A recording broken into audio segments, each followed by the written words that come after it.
사도신경으로 신앙 고백하심으로 1월 11일 새벽 기도회 시작하도록 하겠습니다. 나는 전능하신 아버지 하나님, 천지의 창조주를 믿습니다. 나는 그의 유일하신 아들, 우리 주 예수 그리스도를 믿습니다. 그는 성령으로 잉태되어 동정녀 마리아에게서 나시고 본디오 빌라도에게 고난을 받아 십자가에 못 박혀 죽으시고 장사된 지 사흘 만에 죽은 자 가운데서 다시 살아나셨으며 하늘에 오르시어 전능하신 아버지 하나님 우편에 앉아 계시다가 거기로부터 살아있는 자와 죽은 자를 심판하러 오십니다. 나는 성령을 믿으며 거룩한 공교회와 성도의 교제와 죄를 용서받는 것과 몸의 부활과 영생을 믿습니다. 아멘. 찬송가 96장입니다.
오늘 우리에게 주시는 하나님의 말씀은 마태복음 8장 23절로 34절까지의 말씀입니다. 마태복음 8장 23절로 34절까지의 말씀입니다. 배에 오르심에 제자들이 따랐더니 바다에 큰 놀이 일어나 배가 물결에 덮이게 되었으되 예수께서는 주무시는지라. 그 제자들이 나와 깨우며 이르되 주여 구원하소서, 우리가 죽겠나이다. 예수께서 이르시되 어찌하여 무서워하느냐, 믿음이 작은 자들아 하시고 곧 일어나사 바람과 바다를 꾸짖으시니 아주 잔잔하게 되거늘 그 사람들이 놀랍게 여겨 이르되 이가 어떠한 사람이기에 바람과 바다도 순종하는가 하더라. 또 예수께서 건너편 가다라 지방에 가심에 귀신 들린 자 둘이 무덤 사이에서 나와 예수를 만나니 그들은 몹시 사나워 아무도 그 길로 지나갈 수 없을 지경이더라. 이에 그들이 소리질러 이르되 하나님의 아들이여, 우리가 당신과 무슨 상관이 있나이까? 때가 이르기 전에 우리를 괴롭게 하려고 여기 오셨나이까 하더니 마침 멀리서 많은 돼지떼가 먹고 있는지라. 귀신들이 예수께 간구하여 이르되 만일 우리를 쫓아내시려면 돼지떼에 들여 보내 주소서 하니 그들에게 가라 하시니 귀신들이 나와서 돼지에게로 들어가는지라. 온 떼가 비탈로 내리달아 바다에 들어가서 물에서 몰사하거늘 치던 자들이 달아나 시내에 들어가 이 모든 일과 귀신 들린 자의 일을 고하니 온 시내가 예수를 만나려고 나가서 보고 그 지방에서 떠나시기를 간구하더라. 아멘. 마태복음 8장부터 9장까지는 예수님의 10가지의 기적에 관한 내용이 기록되어 있습니다. 예수님께서 행하신 10가지의 기적은 단순한 기적이 아니라 그 앞에 5장부터 7장까지 등장하는 산상수훈의 말씀과 예수님께서 말씀하셨던, 천국을 선포하셨던 예수님의 가르침을 실질적으로 우리의 삶의 능력으로 어떻게 경험할 수 있는지를 보여주는 말씀입니다. 그리고 그 말씀은 허공에 울리는 말로써 그치는 것이 아닌 치유와 회복으로 이어지며 하나님의 나라가 어떤 것인가 그 내용을 가르쳐주고 있는 내용이 예수님의 10가지 기적에 나오는 내용입니다. 앞선 8장 1절에서 22절까지의 말씀에 따르면 하나님의 나라는 우리에게 말뿐만이 아니라 능력으로 임하게 되는데, 이때 하나님의 나라를 경험하는 사람들은 연약한 사람이었고 이방인이었고 또 사회적으로 소외받는 사람들이었습니다. 그리고 이들이 초대받는 것을 보았습니다. 그리고 그 초대에 반응하고 하나님 나라를 경험했던 사람들은 믿음과 순종으로 나아갔던 사람들이라는 공통점이 있죠. 지난 3가지의 기적의 이야기의 대부분은 치유의 이야기였습니다. 우리의 연약한 몸을 회복시켜 주시는 전인적인 치유의 초점이 맞춰져 있었던 것을 우리는 알 수가 있었습니다. 그리고 오늘 살펴본 본문은 앞선 3가지의 기적과는 다르게 치유 이야기에만 국한된 것이 아닌 다양한 종류의 기적의 이야기를 통해서 예수님이 단순히 우리를 다스리시고 회복시키시는 분만이 아니라 온 세상을 다스리시는 보다 다양한 측면에서 예수님이 누구신가를 보여주고 있는 말씀입니다. 먼저는 풍랑을 잔잔케 하시는 기적입니다. 오늘 본문 말씀을 같이 한번 보시면 23절에 이렇게 기록이 되어 있습니다. 배에 오르심에 제자들이 따랐더라, 이렇게 기록을 하고 있는데, 뒤이어 나오는 24절에 바다에 큰 놀이 일어나 배가 물결에 덮이게 되었으되 예수께서는 주무시는지라 라고 말씀을 하지요. 보통 갈릴리 바다, 갈릴리 호수는 잔잔합니다.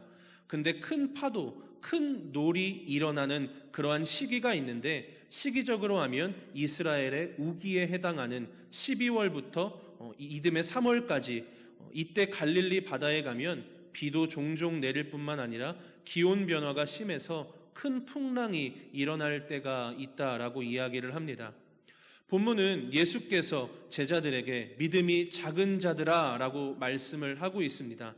믿음이 없는 자라고 이야기를 하실 수도 있었겠지만 예수님께서는 믿음이 작은 자라고 하시죠. 이것은 하나님 나라에 들어오는 제자들은 믿음으로 주님을 따르고 왔기 때문에 이들의 믿음을 무시하시는 것이 아니라 믿음이 있는 자들임을 인정하는 동시에 단순히 작은 믿음으로 사는 것이 아니라 때로는 이런 풍랑과 우리의 삶을 압도하는 어려움과 고난 가운데에서도 오직 주님만을 바라보며 담대할 수 있는 믿음을 더욱더 키워나가야 할 자라고 하는 의미가 믿음이 작은 자라라고 하는 그 의미가 들어가 있는 것입니다. 그래서 예수님께서는 제자들을 향하여서 어찌하여 무서워하느냐 믿음이 작은 자들아 라고 말씀을 하신 다음에 곧바로 일어나서 어떻게 하시느냐, 그 파도와 그 노를 꾸짖으셨다라고 말씀을 하고 있습니다. 여러분, 혼돈과 공허의 상징인 바람과 파도도 예수님의 꾸짖음 앞에 순종할 수밖에 없다는 것입니다. 이것은 무엇을 의미할까요? 예수님께서 온 세상을 다스리시고 통치하시는 만유의 주이시고 천지 만물을 다스리시는 하나님이라는 것을 보여주는 사건이었습니다. 예수님께서 이 말씀을 하시자 바람과 바다도 즉각적으로 순종을 합니다. 이 놀라운 장면을 보고 제자들이 반응을 하지요. 그 사람들이 놀랍게 여겨 이르되 이가 어떠한 사람이기에 바람과 바다도 순종하는가 하더라. 여태까지 많은 사람들이 예수님의 말씀을 듣고 그리고 그 말씀에 순종하여 천국, 하나님의 나라를 경험을 했습니다. 그런데 예수님께서는 이 말씀에 순종하는 대상이 사람만이 아니라 온 세상의 만물, 피조물까지를 말씀을 하시죠. 이것을 보면은 예수님께서 장차 회복시킬 천국은 사람만을 회복하는 것이 아니라 온 세상의 피조물도 회복의 대상이라는 것을 알 수가 있습니다. 로마서 8장 19절에 이렇게 기록이 되어 있습니다. 피조물이 고대하는 바는 하나님의 아들들이 나타나는 것이라고 기록이 되어 있습니다. 하나님의 아들 예수 그리스도를 믿고 천국 백성이 되는 사람들이 나타나는 것을 기대하는데 로마서 8장 20절에 이어서 피조물이 허무한데 굴복하는 것은 자기 뜻이 아니고 오직 굴복하게 하시는 이로 말미암음이라.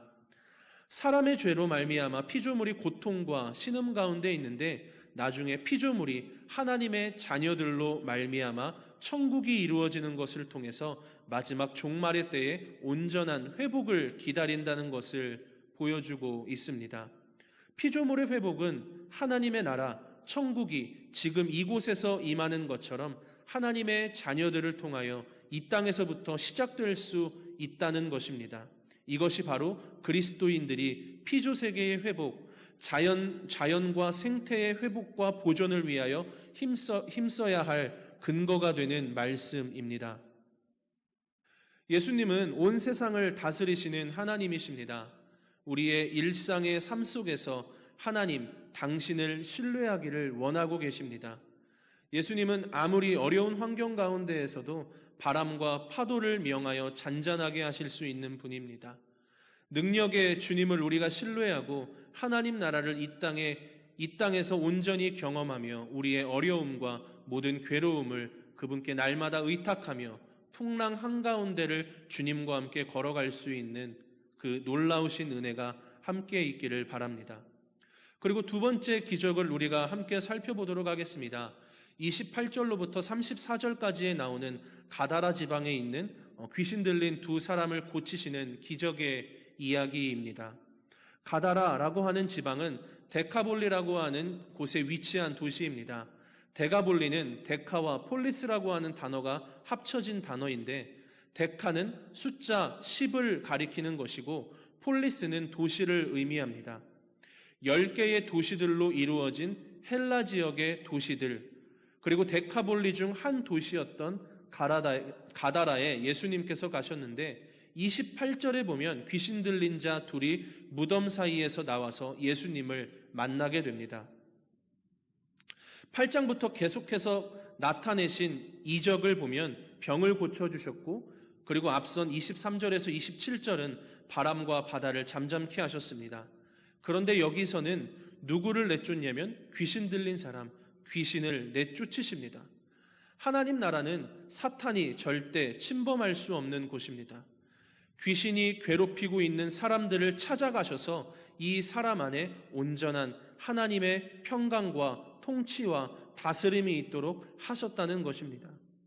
예수님께서는 그곳으로 가까이 갔는데 다른 사람들은 너무 무서워서 가까이 가지를 못했지요. 그러자 29절에 귀신들이 와서 얘기를 합니다.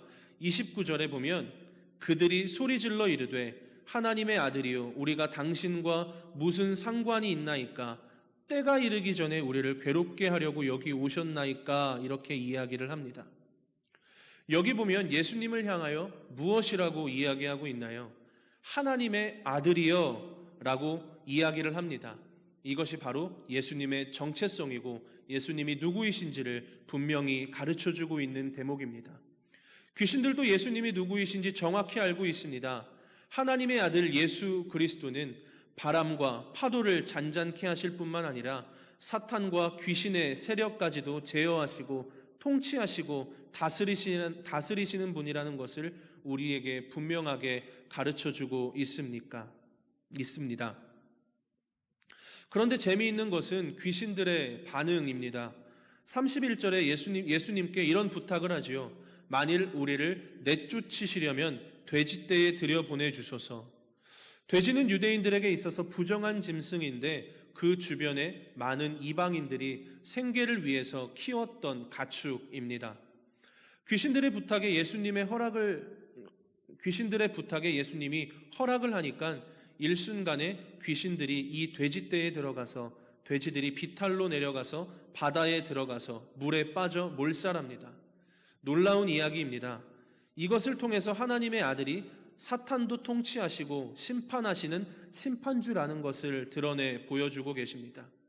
그러면서 동시에 이제 귀신을 내쫓는 것이 유대 땅만이 아니라 이방 지역에도 사탄의 통치를 몰아내는 역사가 시작되고 있음을 보여주고 있습니다. 이방인이 먼저 믿음으로 주 앞에 왔던 것처럼 이제 이방인 지역에도 사탄의 통치, 그동안 이 지역을 어둠으로 꽉 잡고 있었던 사탄의 통치가 물러가고 오직 하나님의 진리의 빛, 영광의 빛이 이방 지역에 미칠 것이라는 것을 상징적으로 드러내주고 있는 것입니다. 그런데 문제는 사탄이 쫓겨나자 가다라 지방에 있는 사람들의 반응이 좋지 않았다라고 하는 것입니다. 이 사람들의 반응은 귀신이 떠나간 것에 놀라는 것이 아니라 돼지떼가 몰살해서 자신들이 피해 입은 것만을 생각한다라고 하는 것이죠. 그래서 예수님께 이렇게 이야기를 합니다. 이곳을 떠나달라고 이야기를 하죠. 34절에 보면 온 시내가 예수를 만나려고 나가서 보고 그 지방에서 떠나시기를 간구하더라. 모든 사람들이 그 예수님의 놀라운 능력과 기적을 맛보았습니다. 그러면 아니 이 귀신을 내쫓는 당신은 도대체 누구입니까? 어떻게 하면 우리도 구원받을 수 있습니까? 라고 물어보는 게 아니라 주님이 계시면 우리가 계속해서 피해를 입겠습니다. 하나님 나라가 임하는 가운데 그 하나님의 나라를 거부하는 역사가 나타나는 것을 볼 수가 있습니다. 이런 것을 보면 하나님 나라가 임할 때 그 반응들이 다양한 것을 알 수 있습니다. 예수님을 경험했었던 모든 사람들이 예수님을 주로 시인하고 고백하고 영접하는 것은 아니다라고 하는 것입니다. 어떤 분들은 감사와 놀람 속에 그 나라를 받아들이기도 하지만 어떤 분은 자기가 내려놓아야 할 것, 자기가 기꺼이 감수해야 할 손해 때문에 하나님 나라를 거절할 수 있다는 것을 암시하고 있는 것이죠. 오늘 본문은 우리들에게 분명하게 가르쳐주고 있습니다. 예수님은 우리의 구원자, 우리 삶의 주인 되십니다. 그리고 온 천지 만물의 주인 되십니다. 지금 개인적으로도 교회적으로도 그리고 사회적 국가적으로도 모두가 어려운 시간을 보내고 있습니다. 이럴 때일수록 믿는 자들이 모든 괴로움을 그분께 의탁하며 주님과 동행하는 삶을 살아가야 할 것입니다. 그래서 이 땅 가운데 교회가 온전히 이 땅의 희망이고 소망이며 그리스도의 선하심을 드러내는 믿는 자들이 되어야 할 것입니다. 그리고 먼저 주님의 일하심을 신뢰하며 나아가야 할 것입니다. 여전히 우리 마음 가운데 내려놓지 못하고 주님을 신뢰하지 못하는 연약한 모습이 있다면 오직 주님의 온전한 통치를 받을 것을 사모하고 또 기대하며 또 우리 안에 기꺼이 버려야 할 것, 내려놓아야 할 것들을 내려놓고 매일매일 일상의 삶에서 한 걸음 한 걸음 주님과 동행하는 우리 모두가 되기를 간절히 소망합니다. 기도하겠습니다. 살아계신 아버지 하나님, 참으로 감사를 드립니다. 명절의 첫 시작, 이 아침을 주님과 동행하며 주님의 말씀으로 시작합니다. 성도님들의 삶 가운데 매일같이 함께하여 주시고 그 임마누엘 하나님의 함께하심의 은혜를 삶 속에서 매일같이 누리는 주의 놀라우신 은혜가 우리 성도님들의 삶 가운데 함께하기를 원합니다. 명절이 시작되었습니다. 성도님들의 그 가고 오는 교통길 지켜주시고 가족들과 친지들을 만나는 그 모든 시간 가운데 그 자리 속에서도 주님의 선하심과 인자하심과 거룩하심을 드러내기에 부족함이 없는 성도님들의 삶으로 인도하여 주시고 축복하여 주시옵소서. 감사드리며 사랑이 많으신 우리 주 예수 그리스도의 이름으로 기도합니다. 아멘. 하늘에 계신 우리 아버지, 아버지의 이름을 거룩하게 하시며 아버지의 나라가 오게 하시며 아버지의 뜻이 하늘에서와 같이 땅에서도 이루어지게 하소서. 오늘 우리에게 일용할 양식을 주시고 우리가 우리에게 잘못한 사람을 용서하여 준 것 같이 우리 죄를 용서하여 주시고 우리를 시험에 빠지지 않게 하시고 악에서 구하소서. 나라와 권능과 영광이 영원히 아버지의 것입니다. 아멘. 개인기도 들어가겠습니다.